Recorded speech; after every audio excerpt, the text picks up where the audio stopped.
जब हम बात कर रहे हैं मिल्क से कर्ड की फॉर्मेशन की, उस दौरान लैक्टोबैसिलस बैक्टीरिया ग्रो करता है और यही लैक्टोबैसिलस बैक्टीरिया विटामिन B12 के कंटेंट को बढ़ा देता है।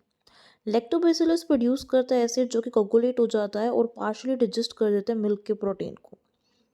इसलिए हमें थोड़े से अमाउंट में कर्ड पहले डालना पड़ता है फ्रेश मिल्क के अंदर एज इन ऑक्यूलम या फिर स्टार्टर, जिसके अंदर बहुत सारे लैक्टोबैसिलस बैक्टीरिया होएगी, बहुत सारे लैक्टोबैसिलस बैक्टीरिया होएगी। अब ये लैक्टोबैसिलस बैक्टीरिया मिल्क को कर्ड में कन्वर्ट कर देगी और उसकी न्यूट्रिशनल वैल्यू विटामिन B12 की न्यूट्रिशन वैल्यू बढ़ा देगी। इसके अलावा बहुत सारे ऑर्गेनिक एसिड भी बढ़ाएगी।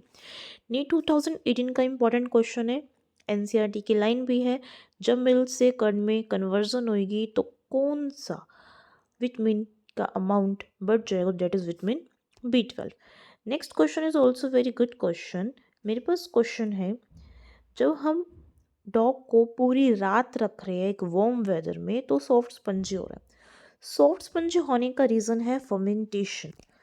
तो फर्मेंटेशन इसका राइट आंसर है। अब इस कंसेप्ट को थोड़ा सा हम डिटेल, फर्मेंटेशन मेटाबॉलिक प्रोसेस है जो कन्वर्ट करेगी शुगर को एसिड में या फिर गैस अल्कोहल के अंदर।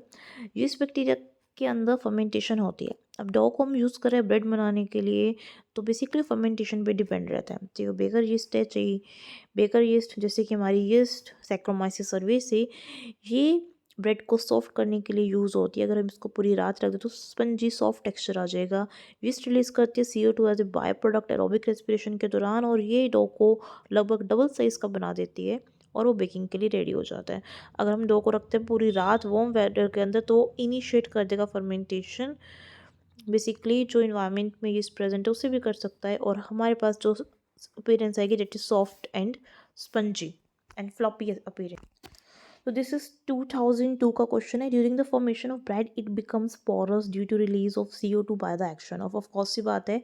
हमने अभी पढ़ा यीस्ट सैक्रोमाइसिस सर्विसी कन्वर्ट करती है स्टार्च को, शुगर्स को पायरुविक एसिड में। लेकिन एक इंपॉर्टेंट पॉइंट, यीस्ट कन्वर्ट तो करती है स्टार्च को पायरुविक एसिड में, लेकिन ये कन्वर्ट करती है एक EMP पाथवे होता है उसके थ्रू, ये कन्वर्ट करती है EMP पाथवे के थ्रू। अब ये पायरुविक एसिड फर्दर कन्वर्ट होता है एल्डिहाइड में एंड देन इथाइल अल्कोहल में, लेकिन इसके अंदर कोई भी ऑक्सीजन का यूज़ नहीं होता। तब हम बोल रहे हैं एनरोबिक रेस्पिरेशन, और इंटायर प्रोसेस को हम बोलते हैं फर्मेंटेशन। It's fermentation.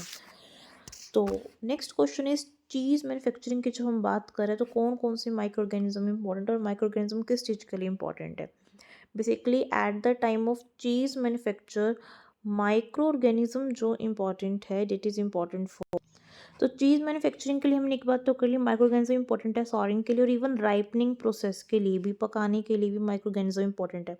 अब चीज़ है क्या, जो मेरे पास बेटा चीज़ है, पनीर है, वो एक प्रोटीन रिच न्यूट्रिटिव प्रिपरेशन है जो फर्मेंटेशन के बाद बनी थी, या फिर हम बोल सकते हैं कर्लिंग ऑफ मिल्क के बाद बनी थी। चीज़ के अंदर अच्छा खासा प्रोटीन है। प्रोटीन की अमाउंट है 20 to 25 35%, बेसिकली 20 मोर देन 20% तो मेरा प्रोटीन ही है। इसी तरीके से 20 से 30% फैट है, मिनरल्स है, विटामिन है, वाटर है। सबसे पहले हम मिल्क को कर्डल्ड करेंगे, खट्टा करेंगे, सॉर्ड करेगी। अब खट्टा करने के लिए हम यूज़ करते हैं लैक्टिक एसिड बैक्टीरिया, तो मतलब हमने सॉरिंग तो करी by the help of bacteria. अब हमने उसको कर्ड बेसिकली, अब जब हमने उसको खट्टा कर दिया फिर हमने उसको हीट किया। हीट क्यों किया, ताकि हम चीज़ को सेपरेट कर सकें लिक्विड से, जिसको हमने वे बोला। फिर हम इसको एक क्लॉथ में डाल के उसको ड्रेन आउट कर लेंगे, और जो सॉलिडिफाइड मटेरियल होगा उसको हम बोलेंगे कॉटेज चीज़। प्रिजर्वेशन और राइपनिंग के लिए हम जो ब्लॉक है कॉटेज चीज़ की, उसमें नमक डालेंगे और उसको एक ब्राइन सोल्यूशन में रख देंगे, साल्ट कंटेनिंग ब्राइन सोल्यूशन में, और फिर हम उसको अच्छे से धो के स्टरलाइज रूम में रख देंगे with the help of ripening के लिए रख देंगे with the help of micro organism. Different different type के ऑर्गेनिजम्स माइक्रो ऑर्गेनिजम्स यूज़ होते हैं, तो इसलिए इसका राइट आंसर रहेगा both soaring and ripening process. अब मेरे पास जो नेक्स्ट क्वेश्चन है डेट इज़